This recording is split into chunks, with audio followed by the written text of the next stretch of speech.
O tamanho do universo é algo que traz muita confusão para a nossa cabeça até hoje, se ele é infinito ou não, mas podemos concordar que ele sim é muito grande. Só que a noção do tamanho do universo é algo que foi se desenvolvendo conforme a história passava. No passado já chegaram a pensar que o tamanho do universo inteiro era resumido ao nosso sistema solar, mas aos poucos foram percebendo que o universo era muito maior do que se pensava, inclusive que cada pontinho no céu que representava essas estrelas eram corpos tão grandes quanto o nosso Sol ou até maiores. E assim também foi se desenvolvendo a ideia de que nesses mundos inteiros, nesses sóis por todo o universo, também existiam outros mundos igual à Terra, outros sistemas igual ao nosso sistema solar. Porém, num universo tão gigante quanto esse, onde cada pontinho no céu é uma estrela que possivelmente pode ter um sistema como o nosso, onde é que está toda a vida inteligente, onde é que está toda a vida semelhante a nossa ou de qualquer micro-organismo que existe aqui, se até hoje a gente não encontrou nada? Ao estudarmos todos esses possíveis sistemas, a gente se dá conta que eles são bem mais complexos do que a gente pode imaginar.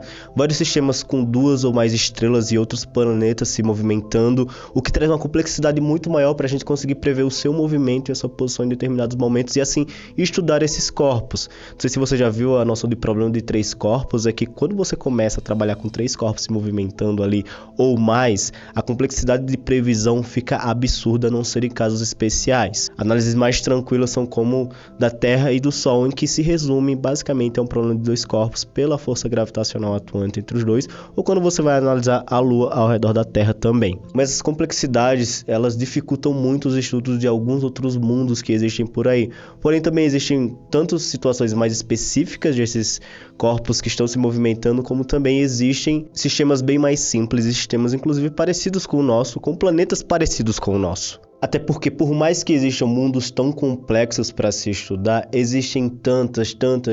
estrelas que a gente pode ter certeza que a humanidade vai se extinguir e a gente não vai conseguir estudar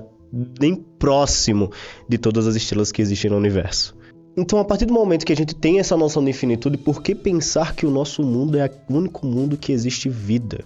Porque as probabilidades, tendo em vista todas essas noções de quantos mundos existem, as probabilidades são bem altas, seja de existir vida inteligente ou até mesmo planetas com micro-organismos que se desenvolveram e estão no início do seu desenvolvimento. Há um tempo a gente poderia colocar a culpa em não ter achado uma limitação da quantidade de dados e planetas que a gente conseguiu analisar conforme o tempo passava. Só que hoje um grande problema da astronomia é a quantidade massiva de dados que a gente tem para fazer essas análises, então o problema não está aí. Essa pergunta não é nova, inclusive ela tem um certo nome, que é o paradoxo de Fermi, que é muito engraçado pelo fato de que não é um paradoxo e na teoria não necessariamente foi o Fermi, o físico Fermi, que acabou falando isso, mas conta a história que isso foi uma conversa, meio que uma conversa de Bali com os amigos dele que trouxe essa questão em si, que se o universo é tão grande, se existem tantos mundos, infinitos mundos praticamente, que a gente não consegue conceber nem imaginar, onde é que está toda a vida inteligente que deveria existir?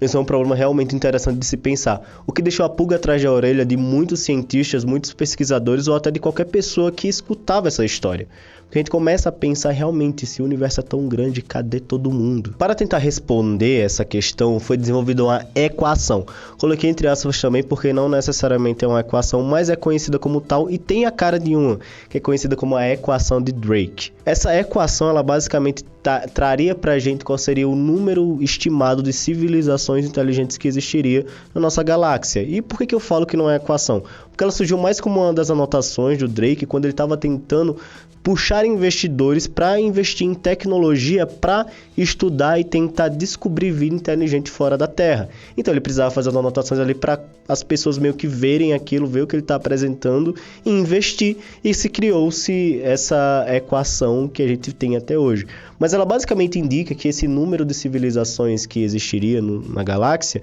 estaria diretamente relacionado com o número de estrelas na nossa galáxia, o número de estrelas que possuem pelo menos um planeta em órbita dessa estrela, o número de planetas que estão na zona habitável dessas estrelas, o número de planetas, não exatamente o número, mas uma fração ali com relação à quantidade total, né? Mas o número com relação à quantidade de planetas que são parecidos com a Terra, e desses planetas, a probabilidade probabilidades que eles vão ter de desenvolver vida, e desde que desenvolveram vida, a probabilidade de se tornar vida inteligente, e ainda mais um fatorzinho relacionado com o tempo que essa vida ela demora entre surgir e se extinguir. A gente não tem todas essas informações de todos esses dados, mas a gente tem algumas informações, como a média de quantidade de estrelas que existem na nossa galáxia e quantas médias dessas estrelas vão ter planetas ao seu redor em órbita. Então, utilizando alguns dados que a gente já sabe e fazendo um chute bem lá embaixo de outras informações, como a probabilidade de desenvolver vida num planeta, ou o fator de tempo de uma vida ali existente,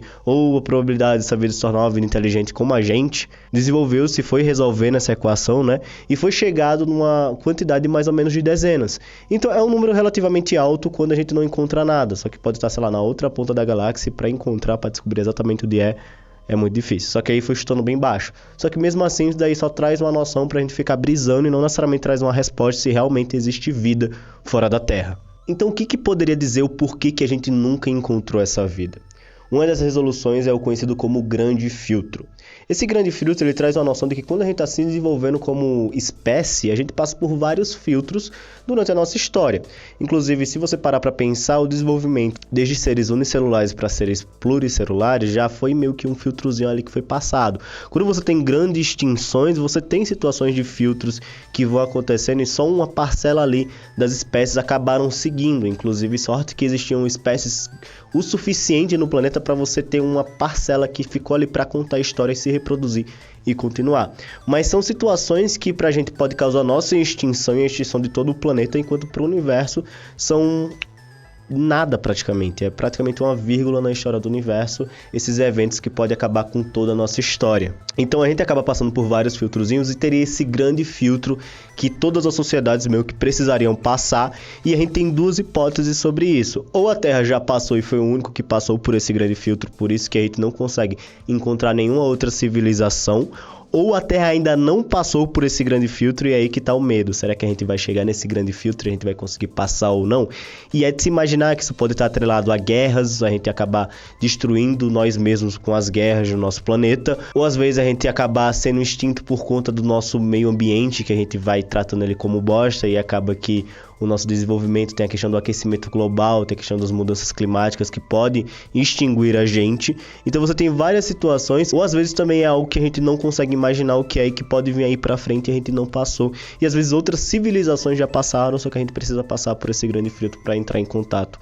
com elas. Tem essas hipóteses do que pode acontecer e que eu não duvido muito, visto o caminho que a gente está tomando com questão das situações climáticas ou até de guerras. Uma outra ideia também que estaria relacionada com a gente não ter encontrado vida fora da Terra está relacionada à ideia da floresta negra. É uma ideia que traz a noção de que se você estivesse dentro de uma floresta escura e você não sabe nada que existe ali, você não sabe os animais, os bichos que podem estar nessa floresta, se eles podem ser pacíficos ou agressivos, se eles podem querer te matar ou não, você vai ficar nessa confusão e você não sabe necessariamente o que fazer. Você vai começar a andar igual um maluco ali no meio da floresta, ou você vai tomar cuidado e tentar observar o que tem ali, para tentar estudar, analisar e ver se vale a pena você se comunicar e entrar em contato com aquele outro ser que você não faz a menor ideia do que é. Ou às vezes também uma das soluções é você simplesmente ignorar isso e se isolar, você se esconder e não deixar que ninguém te veja. Então essa hipótese traz a noção de que o próprio universo seria essa floresta negra, que também não faz nenhum sentido você fazer um grande barulho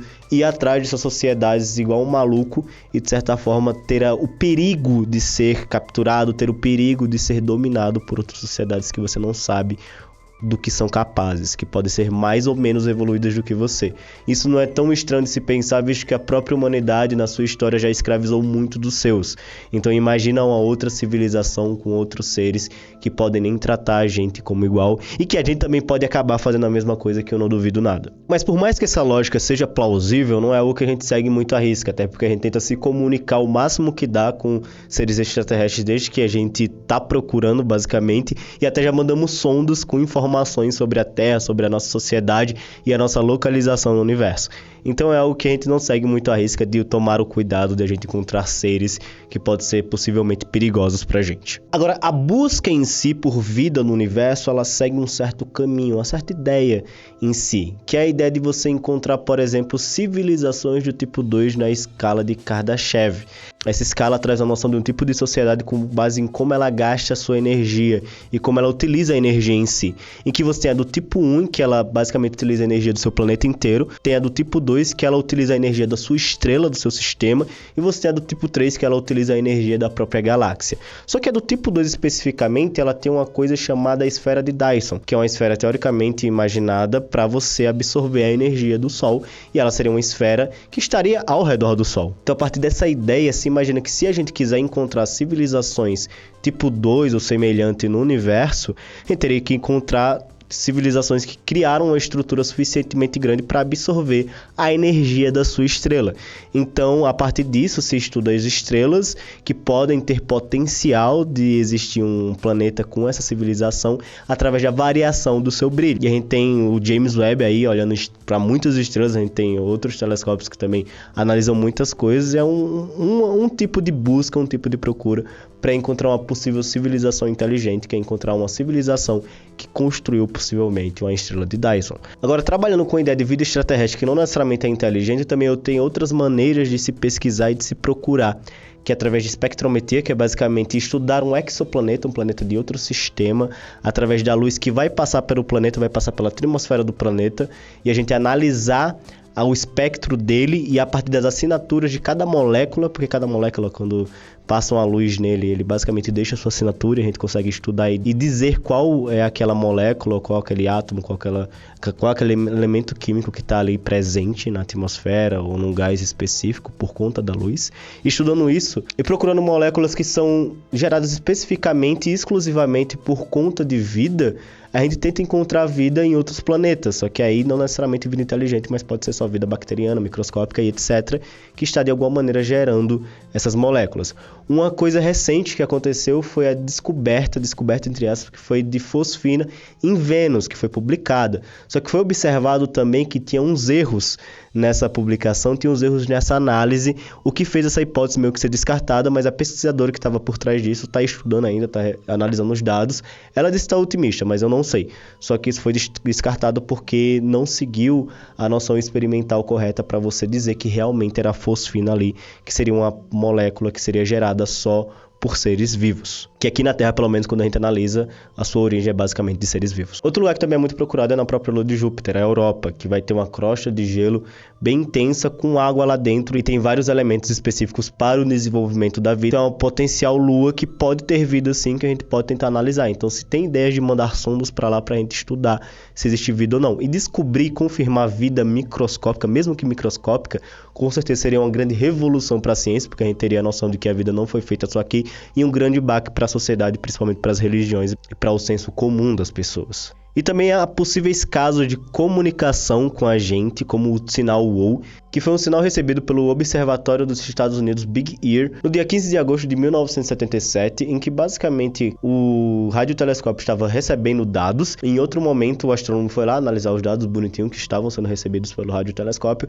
e achou uma coisa estranha, que estava numa situação bem específica que foi interpretado como só possivelmente sendo uma mensagem deixada pra gente, como se fosse um oi ou um opa, tudo bom? Só que